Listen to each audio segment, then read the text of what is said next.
আসসালামু আলাইকুম। তো সফটওয়্যার ইঞ্জিনিয়ারিংয়ে 2026 সালে যে ট্রেন্ডটা সবথেকে বেশি চলতেছে, যেটাতে জব খুব বেশি এখন, জবের অপরচুনিটি বাংলাদেশ এবং বাংলাদেশের বাইরে, তার মধ্যে নাম্বার ওয়ানে আছে আসলে জাভাস্ক্রিপ্ট এবং টাইপস্ক্রিপ্ট। তার সাথে আপনাদের যদি অন্য কোনো এডিশনাল ডেটাবেস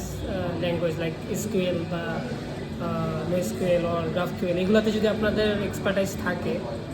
তাহলে আশা করি যে আপনারা আপনাদের যদি ওয়েব রিলেটেড মানে ওয়েব রিলেটেড কোনো ওয়েবে যদি আপনারা কাজ করতে চান, তাহলে আসলে মানে বা আপনারা যদি এরকম চান যে না, আমার সবথেকে বেশি জব অপরচুনিটি যেটাতে আছে সেটাতেই আমি যাব, বা আপনার জব পাওয়ার প্রবাবিলিটিটাও বেড়ে যাবে, সেক্ষেত্রে আমি সাজেস্ট করবো যে 2026 সালে এসেও, যদিও এআই এর অনেক রেগুলেশন চলতেছে, আপনারা হয়তো মনে করতে পারেন যে মেশিন লার্নিং বা হচ্ছে আর্টিফিশিয়াল ইন্টেলিজেন্স, এগুলোতে হচ্ছে আমরা আমরা সেগুলো শিখি যেহেতু এগুলো ট্রেন্ড, বাট ব্যাপারটা আসলে এরকম না। ব্যাপারটা হচ্ছে যে স্টিল ফুল স্ট্যাক জাভাস্ক্রিপ্ট ইঞ্জিনিয়ারদের আসলে খুবই খুবই ডিমান্ড। আপনি নেক্সট জে শিখতে পারেন, রিয়াক্ট শিখতে পারেন বা নোড জে শিখতে পারেন, এটার সাথে টাইপস্ক্রিপ্ট প্লাস এটার সাথে আপনি এসকিউএল যদি শিখেন, তাহলে এটা আপনাকে আপনার জব পাওয়ার ক্ষেত্রে আপনাকে এটা অনেক অনেক বেশি হেল্প করবে।